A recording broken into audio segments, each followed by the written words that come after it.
The Adventure of Charles Augustus Milverton. It is years since the incidents of which I speak took place, and yet it is with diffidence that I allude to them. For a long time, even with the utmost discretion and reticence, it would have been impossible to make the facts public. But now the principal person concerned is beyond the reach of human law, and with due suppression, the story may be told in such fashion as to injure no one. It records an absolutely unique experience in the career both of Mr. Sherlock Holmes and of myself. The reader will excuse me if I conceal the date or any other fact by which he might trace the actual occurrence. We had been out for one of our evening rambles, Holmes and I, and had returned about 6 o'clock on a cold, frosty winter's evening. As Holmes turned up the lamp, the light fell upon a card on the table. He glanced at it, and then, with an ejaculation of disgust, threw it on the floor. I picked it up and read, Charles Augustus Milverton, Appledore Towers, Hampstead, Agent. Who is he? I asked. The worst man in London, Holmes answered, as he sat down and stretched his legs before the fire. Is anything on the back of the card? I turned it over. Will call at 6.30. Cam, I read. He's about due. Do you feel a creeping, shrinking sensation, Watson, when you stand before the serpents in the zoo and see the slithery, gliding, venomous creatures with their deadly eyes and wicked, flattened faces? Well, that's how Milverton impresses me. I've had to do with 50 murderers in my career, but the worst of them never gave me the repulsion which I have for this fellow, and yet I can't get out of doing business with him. Indeed, he is here at my invitation. But who is he new? I'll tell you, Watson. He is the king of all the blackmailers. Heaven help the man, and still more the woman, whose secret and reputation come into the power of Milverton. With a smiling face and a heart of marble, he will squeeze and squeeze until he has drained them dry. The fellow is a genius in his way, and would have made his mark in some more savoury trade. His method is as follows. He allows it to be known that he is prepared to pay very high sums for letters which compromise people of wealth or position.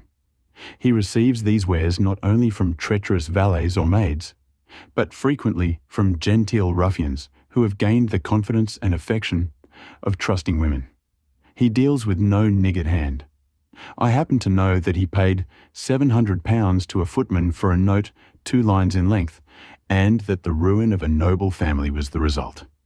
Everything which is in the market goes to Milverton, and there are hundreds in this great city who turn white at his name. No one knows where his grip may fall, for he is far too rich and far too cunning to work from hand to mouth. He will hold a card back for years in order to play it at the moment when the stake is best worth winning. I have said that he is the worst man in London, and I would ask you, how could one compare the ruffian who in hot blood bludgeons his mate with this man, who methodically and at his leisure tortures the soul and wrings the nerves in order to add to his already swollen moneybags? I had seldom heard my friend speak with such intensity of feeling. But surely, said I, the fellow must be within the grasp of the law? Technically, no doubt, but practically not. What would it profit a woman, for example, to get him a few months' imprisonment if her own ruin must immediately follow? His victims dare not hit back. If ever he blackmailed an innocent person, then, indeed, we should have him, but he is as cunning as the evil one. No, we must find other ways to fight him. And why is he here? Because an illustrious client has placed her piteous case in my hands. It is the Lady Ava Brackwell, the most beautiful debutante of last season. She is to be married in a fortnight to the Earl of Dovercourt. This fiend has several imprudent letters, imprudent, Watson, nothing worse, which were written to an impecunious young squire in the country. They would suffice to break off the match. Milverton will send the letters to the Earl unless a large sum of money is paid him. I have been commissioned to meet him and to make the best terms I can. At that instant there was a clatter and a rattle in the street below. Looking down, I saw a stately carriage and pair, the brilliant lamps gleaming on the glossy haunches of the noble chestnuts. A footman opened the door, and a small, stout man in a shaggy astrakhan overcoat descended. A minute later, he was in the room. Charles Augustus Milverton was a man of 50, with a large intellectual head, a round, plump, hairless face, a perpetual frozen smile, and two keen grey eyes, which gleamed brightly from behind broad, golden-rimmed glasses. There was something of Mr. Pickwick's benevolence in his appearance, marred only by the insincerity of the fixed smile and by the hard glitter of those restless and penetrating eyes. His voice was as smooth and suave as his countenance, as he advanced with a plump little hand extended, murmuring his regret for having missed us at his first visit. Holmes disregarded the outstretched hand and looked at him with a face of granite. Milverton's smile broadened.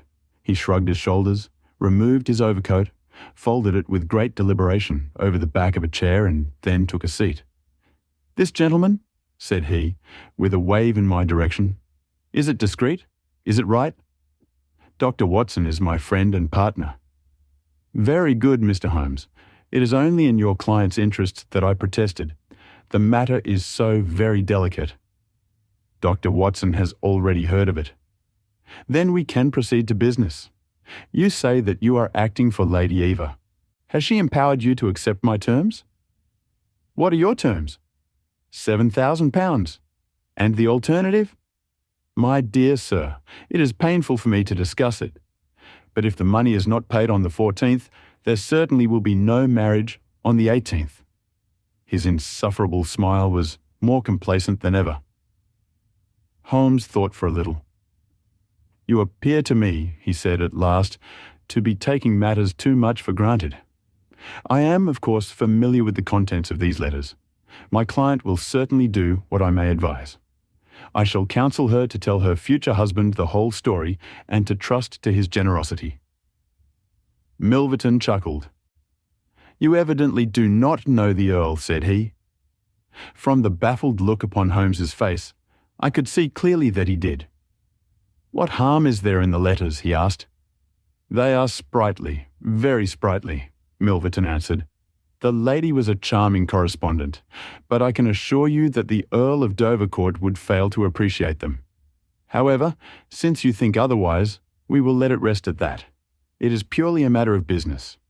If you think that it is in the best interests of your client that these letters should be placed in the hands of the Earl, then you would indeed be foolish to pay so large a sum of money to regain them." He rose and seized his astrakhan coat. Holmes was grey with anger and mortification. "Wait a little," he said. "You go too fast. We would certainly make every effort to avoid scandal in so delicate a matter." Milverton relapsed into his chair. "I was sure that you would see it in that light," he purred. "At the same time," Holmes continued, "Lady Eva is not a wealthy woman. I assure you that £2,000 would be a drain upon her resources, and that the sum you name is utterly beyond her power. I beg, therefore, that you will moderate your demands, and that you will return the letters at the price I indicate, which is, I assure you, the highest that you can get." Milverton's smile broadened, and his eyes twinkled humorously. "I am aware that what you say is true about the lady's resources," said he. "At the same time, you must admit that the occasion of a lady's marriage is a very suitable time for her friends and relatives to make some little effort upon her behalf. They may hesitate as to an acceptable wedding present. Let me assure them that this little bundle of letters would give more joy than all the candelabra and butter dishes in London." "It is impossible," said Holmes. Dear me, how unfortunate," cried Milverton, taking out a bulky pocketbook. "I cannot help thinking that ladies are ill-advised in not making an effort. Look at this." He held up a little note with a coat of arms upon the envelope. "That belongs to— well, perhaps it is hardly fair to tell the name until tomorrow morning, but at that time it will be in the hands of the lady's husband. And all because she will not find a beggarly sum which she could get by turning her diamonds into paste. It is such a pity. Now, you remember the sudden end of the engagement between the Honourable Miss Miles and Colonel Dorking? Only 2 days before the wedding, there was a paragraph in the Morning Post to say that it was all off. And why? It is almost incredible, but the absurd sum of £1,200 would have settled the whole question. Is it not pitiful? And here I find you, a man of sense, boggling about terms when your client's future and honour are at stake. You surprise me, Mr. Holmes. What I say is true, Holmes answered. The money cannot be found. Surely it is better for you to take the substantial sum which I offer than to ruin this woman's career, which can profit you in no way. There you make a mistake, Mr. Holmes. An exposure would profit me indirectly to a considerable extent. I have 8 or 10 similar cases maturing. If it was circulated among them that I had made a severe example of the Lady Ava, I should find all of them much more open to reason. You see my point? Holmes sprang from his chair. Get behind him, Watson. Don't let him out. Now, sir, let us see the contents of that notebook. Milverton had glided as quick as a rat to the side of the room and stood with his back against the wall. Mr. Holmes, he said, turning the front of his coat and exhibiting the butt of a large revolver, which projected from the inside pocket.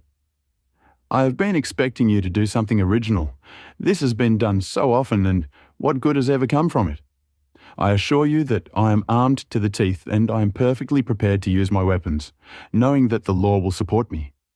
Besides, your supposition that I would bring the letters here in a notebook is entirely mistaken.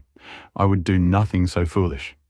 And now, gentlemen, I have 1 or 2 little interviews this evening, and it is a long drive to Hampstead. He stepped forward, took up his coat, laid his hand on his revolver, and turned to the door. I picked up a chair, but Holmes shook his head, and I laid it down again. With bow, a smile, and a twinkle, Milverton was out of the room, and a few moments after we heard the slam of the carriage door and the rattle of the wheels as he drove away. Holmes sat motionless by the fire, his hands buried deep in his trouser pockets, his chin sunk upon his breast, his eyes fixed upon the glowing embers. For half an hour he was silent and still. Then, with the gesture of a man who has taken his decision, he sprang to his feet and passed into his bedroom. A little later, a rakish young workman with a goatee beard and a swagger lit his clay pipe at the lamp before descending into the street. "I'll be back some time, Watson," said he, and vanished into the night. I understood that he had opened his campaign against Charles Augustus Milverton, but I little dreamed the strange shape which that campaign was destined to take. For some days, Holmes came and went at all hours in this attire, but beyond a remark that his time was spent at Hampstead, and that it was not wasted, I knew nothing of what he was doing. At last, however, on a wild, tempestuous evening, when the wind screamed and rattled against the windows, he returned from his last expedition, and having removed his disguise, he sat before the fire and laughed heartily in his silent inward fashion. "You would not call me a marrying man, Watson?" "No, indeed. Oh, you'll be interested to hear that I am engaged." "My dear fellow, I congrat—" "To Milverton's housemaid." "Good heavens, Holmes." "I wanted information, Watson." "Surely you have gone too far." "It was a most necessary step. I am a plumber with a rising business, Escott by name. I have walked out with her each evening, and I have talked with her." "Good heavens, those talks. However, I have got all I wanted. I know Milvertons House, as I know the palm of my hand." "But the girl, Holmes?" He shrugged his shoulders. "You can't help it, my dear Watson. You must play your cards as best you can when such a stake is on the table. However, I rejoice to say that I have a hated rival who will certainly cut me out the instant that my back is turned. What a splendid night it is. You like this weather? It suits my purpose. Watson, I mean to burgle Milverton's house tonight." I had a catching of the breath, and my skin went cold at the words, which were slowly uttered in a tone of concentrated resolution. As a flash of lightning in the night shows up in an instant every detail of a wide landscape, so at one glance I seemed to see every possible result of such an action. The detection, the capture, the honoured career, ending in irreparable failure and disgrace, my friend himself lying at the mercy of the odious Milverton. "For heaven's sake, Holmes, think what you are doing," I cried. My dear fellow, I have given it every consideration. I am never precipitate in my actions, nor would I adopt so energetic and, indeed, so dangerous a course if any other were possible. Let us look at the matter clearly and fairly. I suppose that you will admit that the action is morally justifiable, though technically criminal. To burgle his house is no more than to forcibly take his pocketbook, an action in which you were prepared to aid me. I turned it over in my mind. Yes, I said. It is morally justifiable so long as our object is to take no articles save those which are used for an illegal purpose. Exactly. Since it is morally justifiable, I have only to consider the question of personal risk. Surely a gentleman should not lay much stress upon this when a lady is in most desperate need of his help. You will be in such a false position. Well, that is part of the risk. There is no other possible way of regaining these letters. The unfortunate lady has not the money, and there are none of her people in whom she could confide. Tomorrow is the last day of grace, and unless we can get the letters tonight, this villain will be as good as his word and will bring about her ruin. I must therefore abandon my client to her fate, or I must play this last card.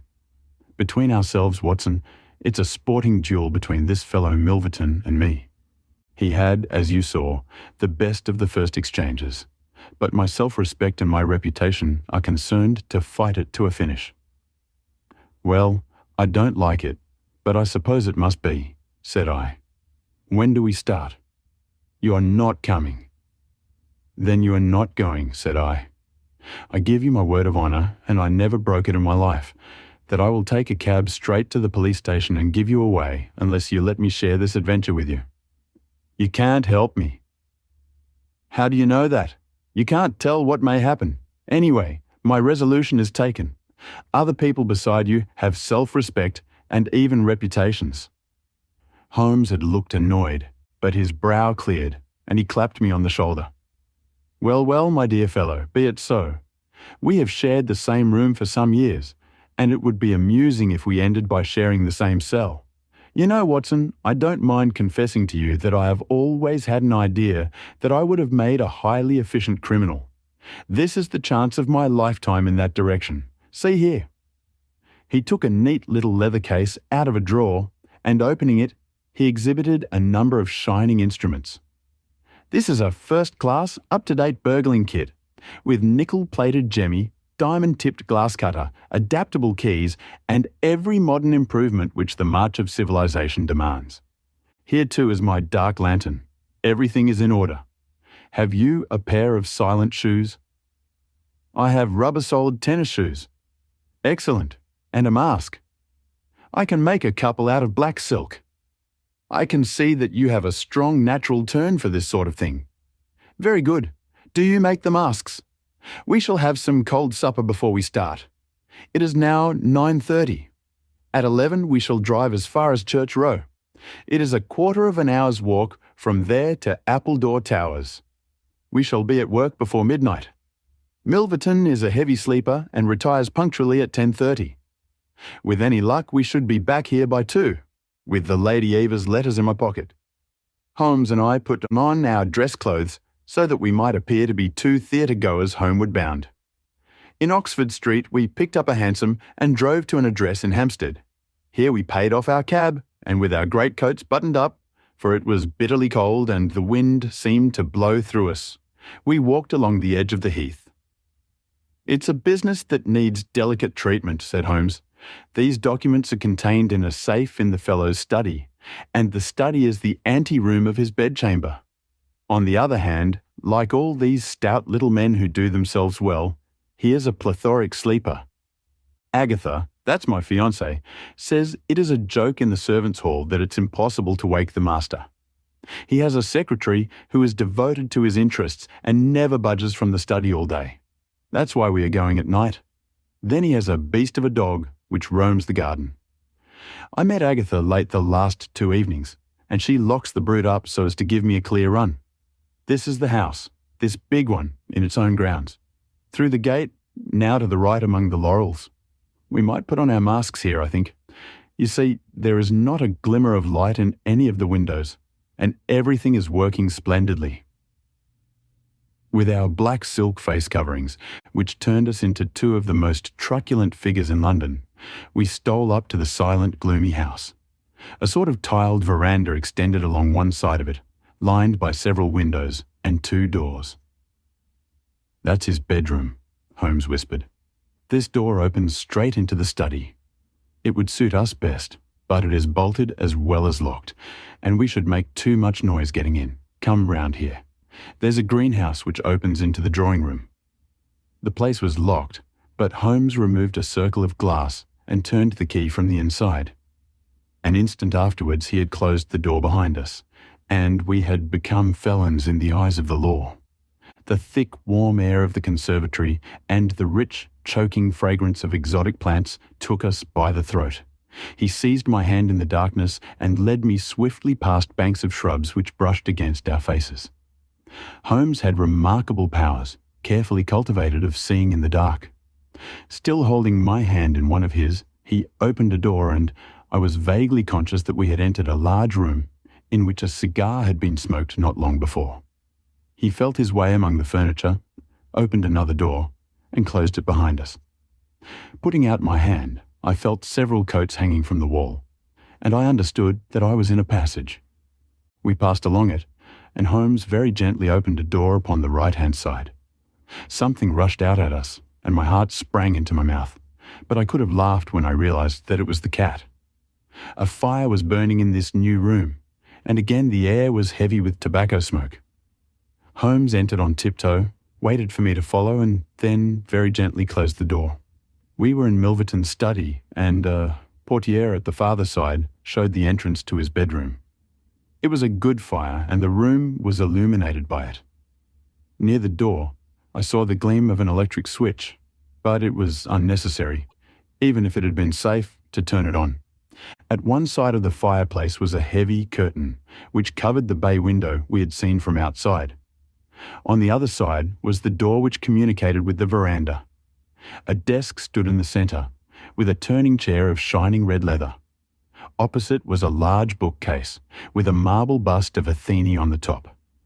In the corner between the bookcase and the wall, there stood a tall green safe, the firelight flashing back from the polished brass knobs upon its face. Holmes stole across and looked at it. Then he crept to the door of the bedroom, and stood with slanting head, listening intently. No sound came from within. Meanwhile, it had struck me that it would be wise to secure our retreat through the outer door, so I examined it. To my amazement, it was neither locked nor bolted. I touched Holmes on the arm, and he turned his masked face in that direction. I saw him start, and he was evidently as surprised as I. "I don't like it," he whispered, putting his lips to my very ear. "I can't quite make it out. Anyhow, we have no time to lose." "Can I do anything?" "Yes, stand by the door. If you hear anyone come, bolt it on the inside, and we can get away as we came.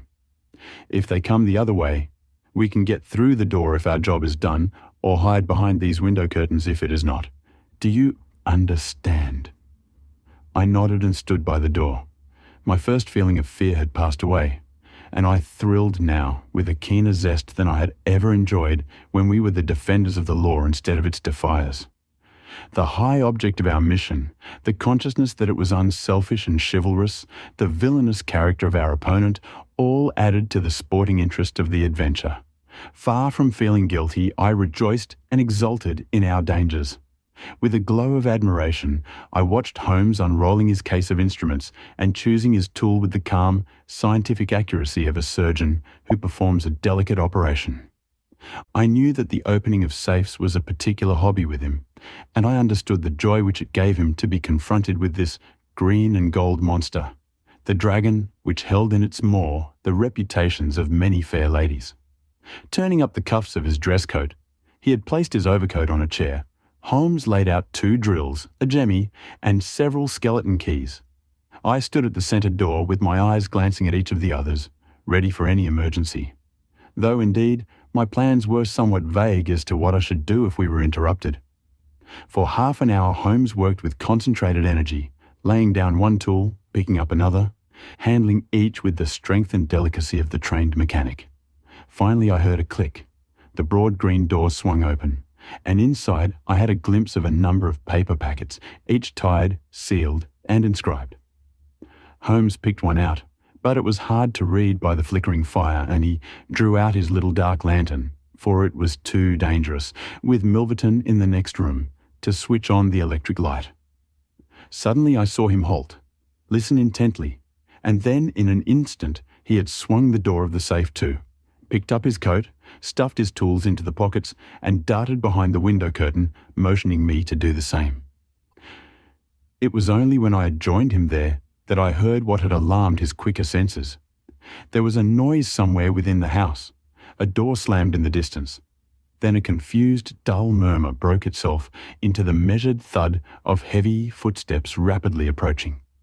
They were in the passage outside the room. They paused at the door. The door opened. There was a sharp snick as the electric light was turned on. The door closed once more, and the pungent reek of a strong cigar was borne to our nostrils. Then the footsteps continued backwards and forwards, within a few yards of us. Finally, there was a creak from a chair, and the footsteps ceased. Then a key clicked in a lock, and I heard the rustle of papers. So far, I had not dared to look out, but now I gently parted the division of the curtains in front of me and peeped through. From the pressure of Holmes's shoulder against mine, I knew that he was sharing my observations. Right in front of us, and almost within our reach, was the broad, rounded back of Milverton. It was evident that we had entirely miscalculated his movements, that he had never been to his bedroom, but that he had been sitting up in some smoking or billiard room in the farther wing of the house, the windows of which we had not seen. His broad, grizzled head, with its shining patch of baldness, was in the immediate foreground of our vision.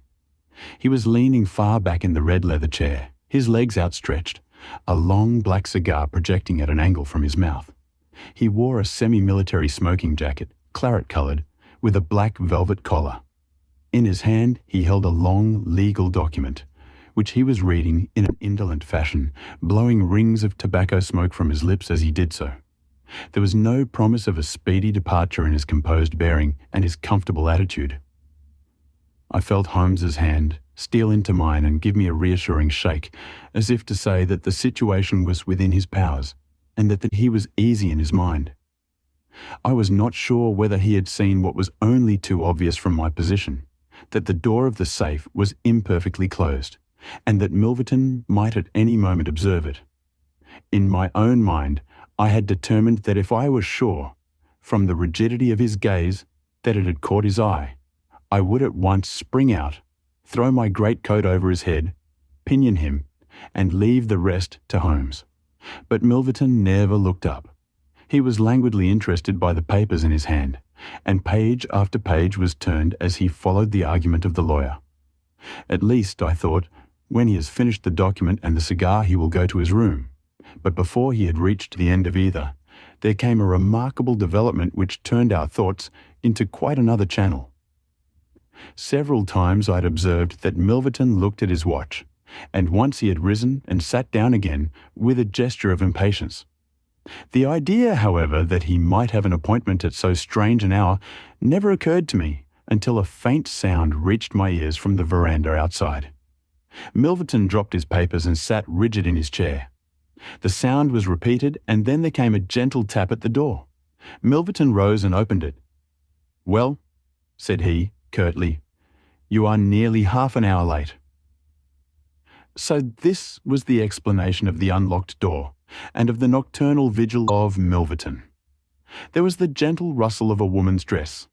I had closed the slit between the curtains as Milverton's face had turned in our direction, but now I ventured very carefully to open it once more. He had resumed his seat, the cigar still projecting at an insolent angle from the corner of his mouth. In front of him, in the full glare of the electric light, there stood a tall, slim, dark woman, a veil over her face, a mantle drawn round her chin. Her breath came quick and fast, and every inch of the lithe figure was quivering with strong emotion. "Well," said Milverton, "you've made me lose a good night's rest, my dear. I hope you'll prove worth it." You couldn't come any other time, eh? The woman shook her head. Well, if you couldn't, you couldn't. If the Countess is a hard mistress, you have your chance to get level with her now. Bless the girl, what are you shivering about? That's right, pull yourself together. Now, let us get down to business. He took a note from the drawer of his desk. You say that you have 5 letters which compromise the Countess d'Albert. You want to sell them. I want to buy them. So far, so good. It only remains to fix a price. I should want to inspect the letters, of course. If they are really good specimens, great heavens, is it you? The woman without a word had raised her veil and dropped the mantle from her chin. It was a dark, handsome, clear-cut face which confronted Milverton, a face with a curved nose, strong, dark eyebrows, shading hard, glittering eyes, and a straight, thin-lipped mouth set in a dangerous smile. It is I, she said, the woman whose life you have ruined. Milverton laughed, but fear vibrated in his voice. You were so very obstinate, said he. Why did you drive me to such extremities? I assure you, I wouldn't hurt a fly of my own accord, but every man has his business, and what was I to do? I put the price well within your means. You wouldn't pay. So you sent the letters to my husband, and he, the noblest gentleman that ever lived, a man whose boots I was never worthy to lace. He broke his gallant heart and died. You remember that last night when I came through that door, I begged and prayed you for mercy, and you laughed in my face as you are trying to laugh now?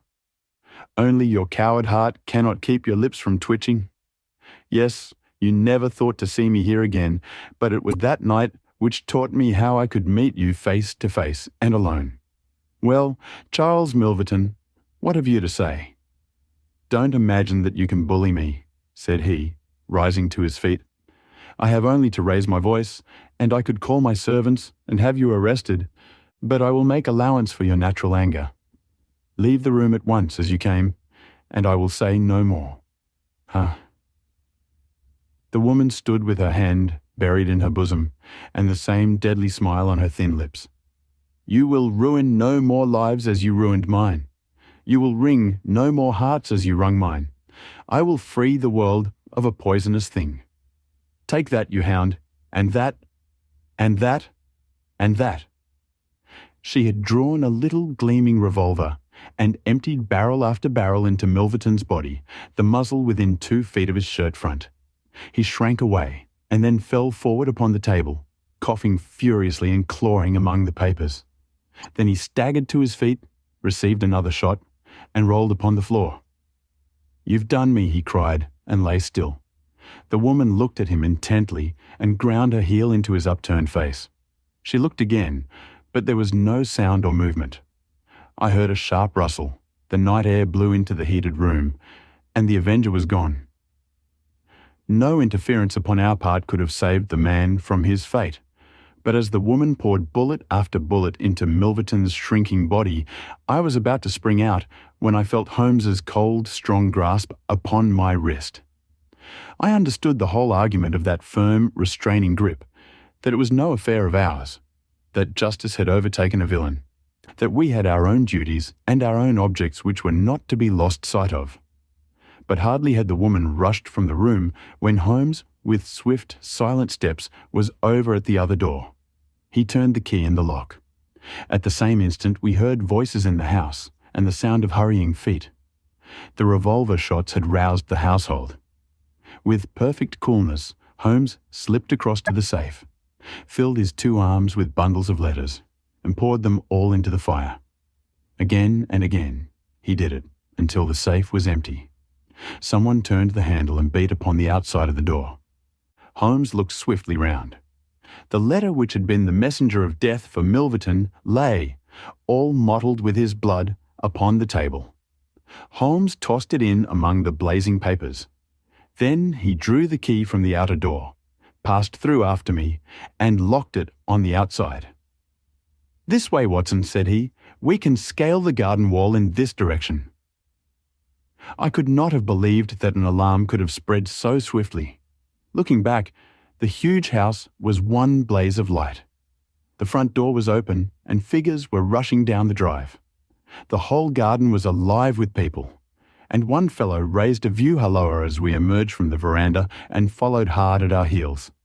Holmes seemed to know the ground perfectly, and he threaded his way swiftly among a plantation of small trees. I close at his heels, and our foremost pursuer panting behind us. It was a 6-foot wall which barred our path, but he sprang to the top and over. As I did the same, I felt the hand of the man behind me grab at my ankle, but I kicked myself free and scrambled over a glass-strewn coping. I fell upon my face among some bushes, but Holmes had me on my feet in an instant, and together we dashed away across the huge expanse of Hampstead Heath. We had run 2 miles, I suppose, before Holmes at last halted and listened intently. All was absolute silence behind us. We had shaken off our pursuers and were safe. We had breakfasted and were smoking our morning pipe on the day after the remarkable experience which I have recorded when Mr. Lestrade of Scotland Yard, very solemn and impressive, was ushered into our modest sitting room. "Good morning, Mr. Holmes," said he. "Good morning. May I ask if you are very busy just now?" "Not too busy to listen to you." "I thought that perhaps, if you had nothing particular on hand, you might care to assist us in a most remarkable case which occurred only last night at Hampstead." "Dear me," said Holmes. "What was that?" "A murder. A most dramatic and remarkable murder. I know how keen you are upon these things, and I would take it as a great favour if you would step down to Appledore Towers and give us the benefit of your advice. It is no ordinary crime. We have had our eyes upon this Mr. Milverton for some time, and between ourselves, he was a bit of a villain. He is known to have held papers which he used for blackmailing purposes. These papers have all been burned by the murderers. No article of value was taken, as it is probable that the criminals were men of good position, whose sole object was to prevent social exposure." "Criminals?" said Holmes. "Plural." "Yes, there were 2 of them. They were, as nearly as possible, captured red-handed. We have their footmarks, we have their description. It's 10 to 1 that we trace them. The first fellow was a bit too active, but the second was caught by the undergardener and only got away after a struggle. He was a middle-sized, strongly built man, square jaw, thick neck, moustache, a mask over his eyes." "That's rather vague," said Sherlock Holmes. "Why, it might be a description of Watson." "It's true," said the inspector, with much amusement. "It might be a description of Watson." "Well, I'm afraid I can't help you, Lestrade," said Holmes.